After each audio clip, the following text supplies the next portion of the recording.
El de Marcelino Oreja Aguirre es uno de esos currículum que impresionan aunque solo sea conociéndolo de manera superficial. Además de una intensa actividad política, su faceta más conocida desde que Adolfo Suárez le nombrara en 1976 ministro de Asuntos Exteriores, ha desempeñado también labores de gran relevancia en ámbitos como la diplomacia, el derecho, la universidad, el periodismo o la empresa.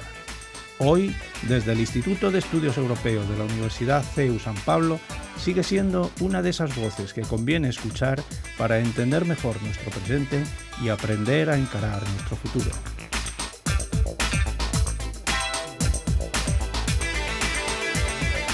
Todo lo que se podía hacer democrático en aquel momento, ¿no? Exacto.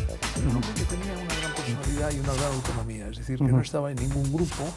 Eso sí, era un miembro de la Asociación Católica de Propagandistas, pero vamos, no estaba en ningún pequeño grupo político y realmente tenía una idea muy clara del futuro de España y sobre todo del futuro de la política exterior. Eso es importante porque el ministro Fernando María Castilla, de quien estamos hablando, del que usted es jefe de gabinete en ese momento, se comienza a trabajar a poner los primeros ladrillitos de lo que va a ser en el futuro la incorporación de España a lo que hoy es la Unión Europea, en pleno régimen de Franco. Pues sí. Pero eso, ¿había una visión de futuro o era la intención lavar la imagen del régimen, no, vamos a decir? No, eso no iba nada con Castilla. Castilla tenía su propia imagen de lo que debía ser el papel de España en el mundo, y yo recuerdo que un 24 de diciembre de 1961, al llegar al ministerio, me dijo Castilla, Oreja, tenemos que pedir la adhesión a las comunidades europeas. Yo me atreví a decir, señor ministro, me parece una idea muy buena, pero claro, le recuerdo que no reúne España las condiciones de país. No, pero déjele usted historias. Prepare usted un borrador de carta y pediré al director general de organismos internacionales que prepare otra. Con eso veremos qué carta escribimos y tenemos que hacerlo inmediatamente después de la Navidad. Las vacaciones de Navidad en ese momento eran el 44 por la tarde y el 25, el 26 seguía trabajando. Eso de 10 días de vacaciones no existía, y sobre todo con Castilla era imposible porque era un trabajador incansable, pero enormemente correcto, enormemente educado. Estuvimos 3 miembros en el gabinete durante 9 años. Yo estuve 10 y los otros 9 años con otros 2, Puig Bellacasa y Antonio Garzábal, que luego hicieron brillantes carreras, uno en el Vaticano, otro en Estados Unidos. Pues bien, pasaron la Navidad, pasaron aquellos días y vimos las cartas. Finalmente se eligió una carta y se mandó una carta el 9 de febrero de 1962. A las comunidades europeas. A las comunidades, al presidente del Consejo de las Comunidades. Sí. Esa carta no tuvo respuesta. No tuvo respuesta, lo cual, pues, yo creo que no tuvo ni acuse de recibo. Pero Castilla, que era un vasco tenaz, 3 años más tarde, en el año 65, dijo, hay que repetir la carta. Escribió una nueva carta. 3 años más tarde. 3 años más tarde, el 65. El ambiente político europeo era distinto, era más proclive a aceptar algo de unos acuerdos comerciales, y finalmente aquella carta tuvo una respuesta. Tuvo una respuesta y se inició una negociación que avanzó muy bien, y finalmente en el año 1970 se firma un acuerdo comercial preferencial que fue muy favorable para los intereses españoles. Yo no podía imaginar el año 1970 cuánto me iba a beneficiar como ministro de Asuntos Exteriores muchos años más tarde, porque sobre la base de ese acuerdo pudimos luego avanzar en un momento en que España ya era un país democrático. En ese momento, la Comunidad Económica Europea, que era el nombre, esencialmente era económica, ¿no? Era esencialmente económica, aunque evidentemente la vocación era política. Claro, pero con lo cual la incorporación en ese momento de España con ese acuerdo era importante a los intereses comerciales. Pero era comercial, pero no era un ingreso en la comunidad. Es decir, era impensable un acuerdo con la comunidad. ¿No? Eso era absolutamente. No había democracia. Hacía falta mucho tiempo. Bueno, el hecho es que termina ya. El año 1975 fue un año muy complicado. Fue el año de septiembre, fueron los fusilamientos, eso provocó unas reacciones fuertísimas de países comunitarios, de otros, ruptura de relaciones diplomáticas. Aquello fue un momento de una gran tensión y finalmente el día 20 de noviembre fallece el jefe del Estado y se inicia una etapa nueva. En esa etapa sí conviene llamar la atención sobre el discurso del rey en el momento en que se hace cargo de sus responsabilidades como jefe del Estado. y en ese discurso hace ya una llamada a Europa y dice que el papel de España tiene que ser en las instituciones europeas. Es una llamada muy urgente, muy exigente, y yo creo que fue muy importante porque marcó realmente una diferencia con lo que había sido hasta entonces las posibilidades que tenía España. Usted en ese momento, el primer gobierno de Adolfo Suárez, le nombra ministro de Asuntos Exteriores. No, todavía no. El primero me nombran subsecretario. Pero con el primer gobierno... Con Suárez. Bueno, no, pero todavía no es el gobierno Suárez. Estamos hablando del gobierno... Estamos hablando del gobierno de Arias Navarro, con el rey y con Areilza como ministro de Asuntos Exteriores. Cuando el rey toma posesión, que es cuando hace ese discurso. Sí. El ministro de Asuntos Exteriores es José María Areilza, persona que yo conocía, que había conocido a mi padre, que yo tenía una relación muy estrecha con él, y me nombró subsecretario. Y la verdad es que yo disfruté mucho porque tenía una gran admiración por Areilza. Areilza ha sido uno de los grandes escritores, un hombre con grandes iniciativas, con ideas muy claras, con una vocación no solamente diplomática, sino general, grande. Fue una vocación democrática muy grande y jugó un papel muy grande en aquel momento.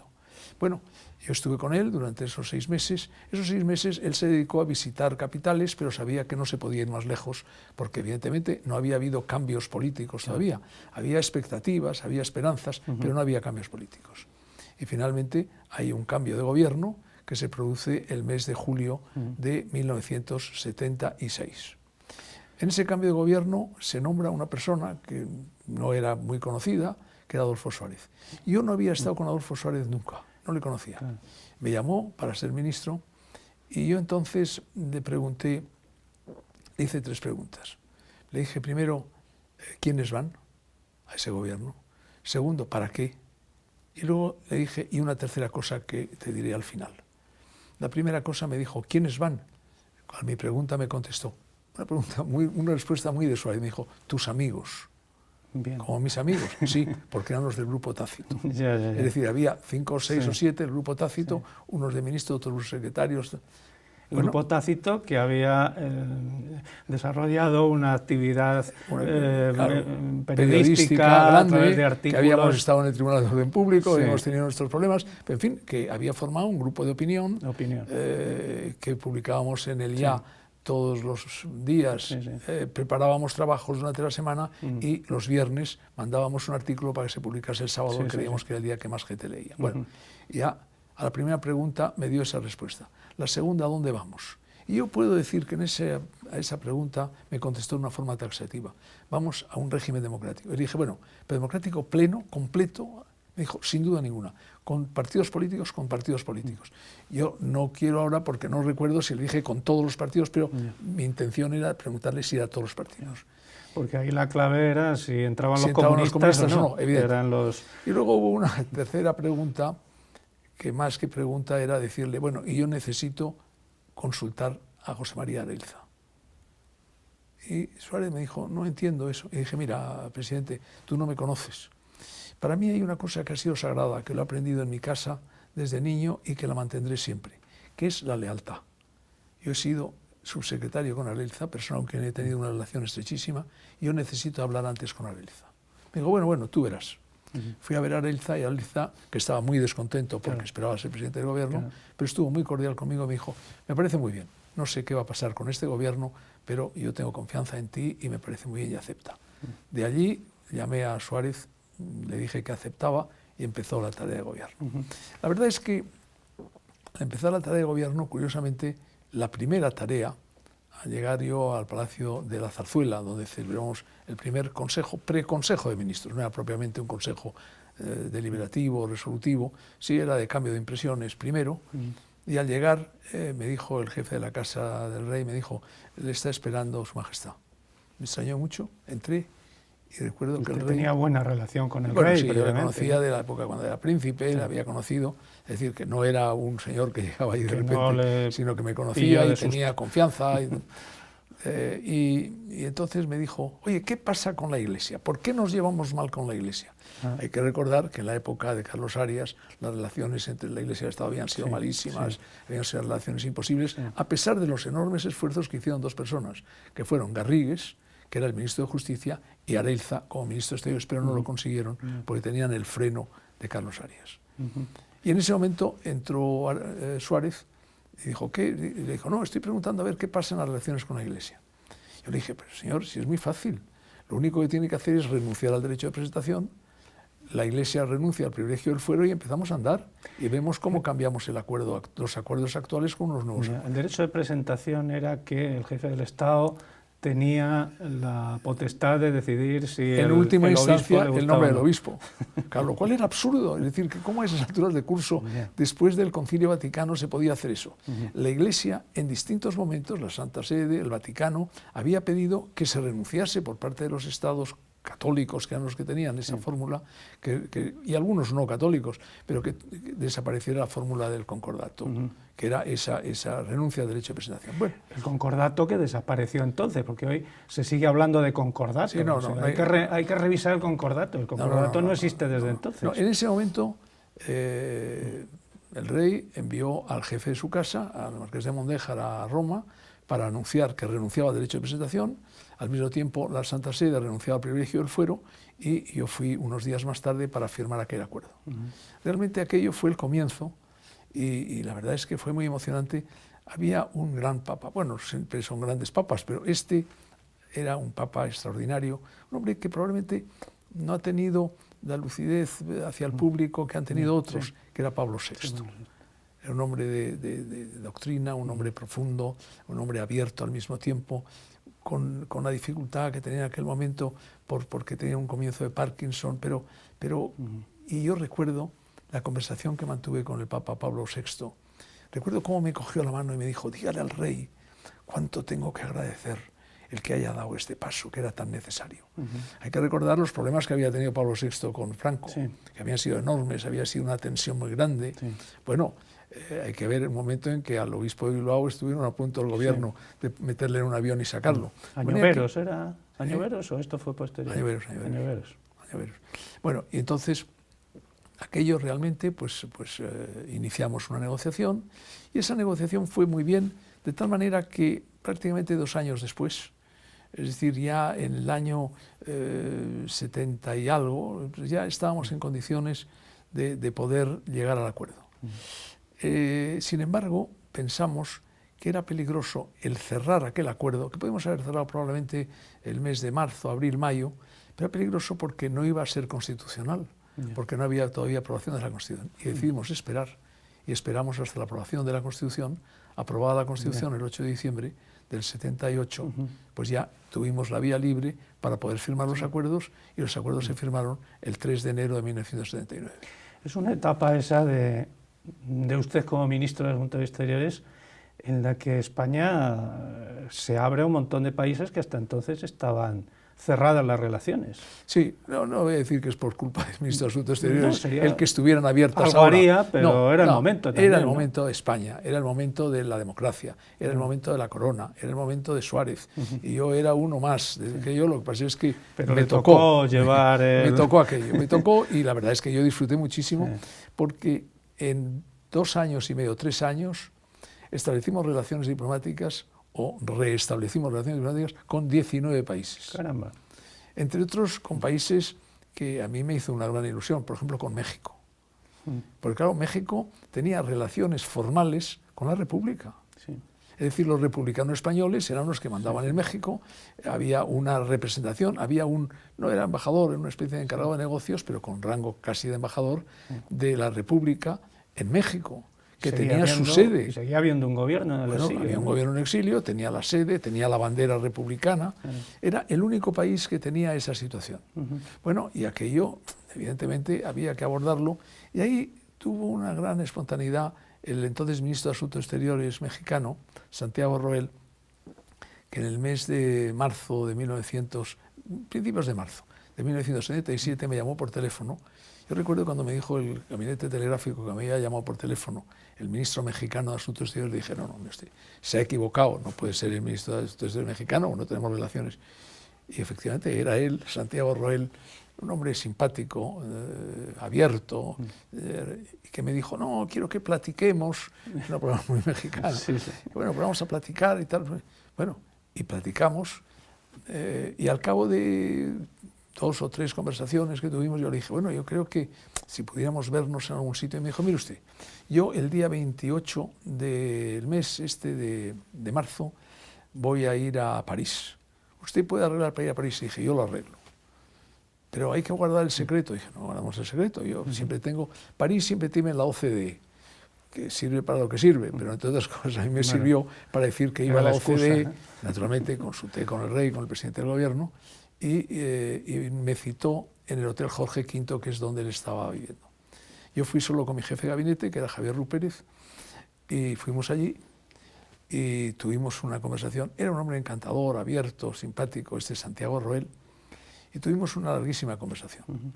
Y finalmente, después de 3 horas de conversación en que hablamos del tesoro, del Vita, de toda clase de cosas, yo le dije, bueno, canciller, yo creo que hemos acabado. Dijo, pero no vayamos tan deprisa, me dijo. Bueno, yo voy lo despacio que usted quiera, pero ¿qué más podemos hablar si hemos cerrado todos los puntos? Bueno, pues nada, vamos a ver. Dijo, pero yo no tengo credenciales. Me dijo, no, si no necesita, le dije. Yo soy profesor de Derecho Diplomático, tranquilícese, no hacen falta los ministros, no necesitamos credenciales. Bueno, entonces le dije al jefe de gabinete, a Rupert, le llamé, dije, oye, vete mirando a ver si aquí mismo, porque como no vamos a firmar ni en la Embajada de México ni en la de España, pues lo podemos hacer en el Hotel Jorge V, ¿por qué no? Sería muy un documento. No, un documento de nada, son 8 líneas, por tal, el gobierno de España, había acuerdo de establecimiento, fulano, ministro de tal, el otro ministro de cual, punto. Efectivamente, así se hizo, y ahí hubo una anécdota curiosa, y es que después de esa conversación me dijo, bueno, y firmamos entonces aquí mismo, porque claro, usted, pues sí, vamos a buscar un sitio, y buscaron, Rupérez encontró un salón, esos salones que hay en los hoteles, pues un sitio para reuniones, para bodas, bautizos, lo que sea. Y bueno, pues nada, a mí me pareció muy bien, y bajé con Santiago Roel desde su suite a ver el local. Lo vimos, y yo vi que puso una cara rara. Como era, con las personas que son antipáticas, pues eso es normal, pero con las personas tan simpáticas como él me extrañó y dije, aquí está pasando algo, no sabía lo que era. Subimos a su despacho, a su suite, y me dijo, en esa sala no puede ser. Yo le dije, pero Santiago, pues ya no estoy... ¿Pero por qué? Me dijo, ¿has visto cómo se llama la sala? Y dije, pues no me he fijado. La Sala Napoleón. Yo no puedo permitir que en la Sala Napoleón, ni yo por Napoleón III, ni tú por Napoleón I. Dije, bueno, pues vamos a ver cómo lo arreglamos. Le dije a Rubén, mira, arregla esto enseguida. Total, pusimos un paño donde ponía Sala Napoleón, cogimos los 2 bustos que había, Napoleón I y III, los pusimos en una esquina y allí firmamos los 2, él con su jefe de gabinete y yo con el mío y nadie más. Anda, que si no podemos firmar relaciones por culpa de Napoleón... Hubiera sido tremendo, hubiera sido tremendo. Y aquello fue una explosión en España y en México. Y eso permitió luego el viaje que hizo el presidente del gobierno, que hizo un viaje 4 o 5 meses después, que yo lo acompañé, que fue apoteósico, y luego todavía más el viaje de López Portillo a España, luego estuvo en Canarias el 12 de octubre, y luego el viaje de los Reyes a México. Vámonos para Europa, estábamos en París ya, nos quedamos por ahí. Usted ha sido un europeísta convencido desde sus orígenes. Hemos visto ya que en época de Franco ya estaban trabajando en esa integración española que llegaría con el tiempo. ¿Cómo ve el momento actual de Europa? Pues lo veo con preocupación. La verdad es que lo veo con preocupación porque Europa ha sido la gran aventura que se ha hecho con gran acierto durante mucho tiempo. Hay que pensar en lo que fue aquel fenómeno ya de los años 46, 47, 48, recién terminada la guerra. Sin embargo, hay un espíritu que es realmente admirable, es decir, que cómo Francia mira a Alemania con cariño y Alemania a Francia. ¿Cómo es posible eso? Y ahí están figuras eminentes que son los que van urdiendo todo aquel entramado de relación tan admirable. Ahí está Monet, ahí está de Gasperi, ahí está... Todo esto realmente es un fenómeno que se va fraguando en aquel final de los 40 y finalmente se llega a la firma de una declaración, a un acuerdo que tiene una importancia y una trascendencia enorme el año 1950. Y realmente aquello pues fue un nuevo espíritu que se creaba, una nueva ilusión. Era necesario llevar luego un tratado. Y es muy curioso que el mismo día de aquella declaración, Por la tarde, el ministro de Asuntos Exteriores francés va a Gran Bretaña. Habla con los ingleses les parece muy bien, pero les parece muy bien que hagan los otros. Es decir, ellos ya no se incorporan. Es decir, tienen ciertas dudas, ciertas cosas, pero finalmente el propio Churchill, ya en la declaración que había hecho el año 47, la gran llamada que había hecho al mundo y a Europa, sin embargo dice a Europa, pero eso hagan ustedes. Nosotros nos quedamos fuera porque somos europeos, pero somos transatlánticos, pero estamos con Estados Unidos. Es decir, que eran una cosa distinta. Consciente, el Brexit se veía venir. Se veía venir siempre. Es decir, hay que ver lo que tardaron los ingleses en incorporarse. Mientras los 6 no tuvieron problema ninguno, a los 6 se incorporan 3 países más tarde. Pero entre esos países que se incorpora Gran Bretaña, sin embargo, Gran Bretaña tarda en asimilarlo. La prueba es que Gran Bretaña ingresa en el año 73 y 2 años después pide un referéndum. Pero, hombre, pero si acaba usted de entrar, ¿qué necesidad tiene usted de hacer un referéndum? Se gana. Pero desde entonces siempre ha sido difícil. La señora Thatcher puso toda clase de problemas, todas aquellas peticiones constantes, aquello de deme usted mi dinero, give me my money back, deme usted su dinero. Bueno, todo aquello siempre, pero yo creo que era bueno en aquellas ampliaciones que se han producido en la Unión Europea, que estuviera Gran Bretaña naturalmente, que estuvo además desde muy pronto, porque claro, como ya he dicho, después de los primeros, pues inmediatamente los 3 segundos, los 6 primeros son los de la primera hora, y luego se incorpora Dinamarca, Irlanda y Gran Bretaña. Y luego ya se producirán las incorporaciones con España y Portugal en el año 85. ¿Por qué no ha sido posible la unión política? Ha habido una unión económica evidente, pero a la unión política, aquel proyecto de constitución en el que usted trabajó también activamente desde Europa, ¿por qué no salió adelante? Bueno, porque hay muchas reticencias, porque realmente yo creo que en este momento yo creo que hay 2 fallos. Uno, la precipitación de incorporaciones a las comunidades europeas y a la Unión Europea. Países del Este. Eso, claro, yo recuerdo, yo estaba en la comisión, era miembro de la comisión desde el año 90 y tantos, 94, hasta el año 2000. Yo recuerdo que nos pilló, por consiguiente, pues aquellos acuerdos que habían sido Maastricht, y ahí hubo un momento en el cual se piensa en qué países se van a incorporar a partir de la desaparición del muro. Y ahí hay un país de una antigua Yugoslavia, Eslovenia, que nos piden los alemanes que se incorpore. Bueno, luego había 3 países que parecía obvio que lo hicieran, que eran Hungría, Polonia y Checoslovaquia, cuando Checoslovaquia era todavía un solo país. Se incorporan esos 3. Y luego hay algunos que dicen, hombre, esas 2 islas que hay en el Mediterráneo, Chipre y Malta, ¿cómo no se van a incorporar? Bueno, pues vamos a incorporar Chipre.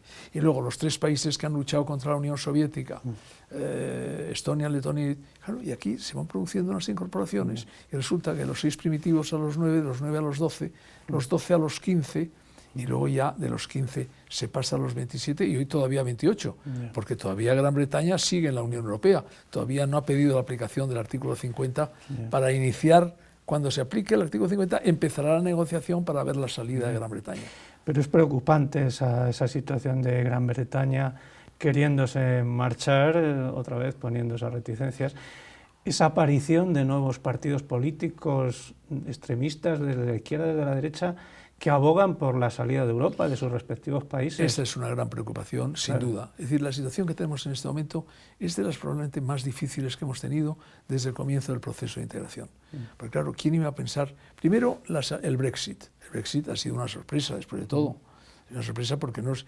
¿Por qué el señor Cameron hace primero una llamada a la opinión para el tema de Escocia, que era innecesario y que lo ganó por justo?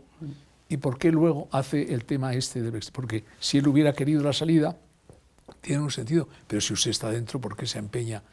Lo que quería era una negociación en la cual ellos, pues, la libre circulación tuviera sus limitaciones, del mercado del servicio de capitales. Bueno, pero la realidad es que eso ha ido adelante y eso, pues, no cabe duda que ha sido un factor perturbador. Pero insisto mucho en que ha sido aquellas incorporaciones que se pusieron de una manera precipitada por razones estrictamente políticas, sin tener en cuenta el ingrediente económico, y evidentemente eso pues ha producido una distorsión muy grande, una dificultad muy grande para poder gobernar aquello. ¿Cómo se gobierna con tal número de países? Y eso lo hace muy difícil. ¿A dónde vamos? Bueno, es un momento en el que acabamos de recibir un papel de la Comisión en el cual dice que las cosas no van bien y da una serie de proyectos y de programas. Ha salido hace tan poco tiempo que no he tenido ocasión todavía de estudiarlo con detalle. Tengo la sensación, pero conste que a lo mejor rectifico, que el papel este que ha mandado la Comisión, que ha hecho mucho ruido y que ha venido en la prensa, yo lo he leído con cierto detalle y yo creo que aquí lo que se dice es que las cosas van mal, pero no se dice cómo pueden ir bien. Yeah. ¿Qué vamos a hacer? Ritmos diferenciados de integración, que ya existen, pero vamos a estabilizarlos más. Que unos países vayan más deprisa y otros más despacio.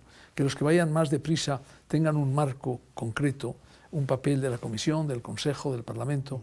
Separar unos de otros, que no enturbien el avance de los que quieren ir más deprisa, aquellos que quieren ir más despacio. Yo creo que es necesario, y es necesario sobre todo, y usted lo decía hace un momento, la parte política. Hay que tener en cuenta que es política lo que hay que hacer. No solamente economía, la economía se ha hecho bien, pero hay que hacer política. Y de política está dando un mal ejemplo Europa con todo el problema de los refugiados que nos están Sin duda viniendo. alguna, sin duda alguna. Esa es una lacra enorme, claro. Porque es un proyecto de paz, es un proyecto de solidaridad, y eso es uno de los problemas más graves que tiene. ¿Cómo no ha habido una respuesta suficiente en este tema? ¿Cómo puede haber millones de personas que están en la situación en la que están y parece que hay una indiferencia por parte de Europa? Sí.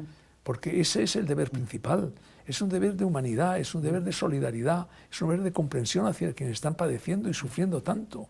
¿Cómo se puede? No se puede ser indiferente a esto, hay que encontrar soluciones. Difícil, muy difícil. Se han buscado fórmulas, se han dado apaños, se llegó a un acuerdo con Turquía que luego resultó mal porque los turcos evidentemente se han aprovechado de aquella situación para adoptar una serie de posiciones que han sido muy perturbadoras como no lo bien.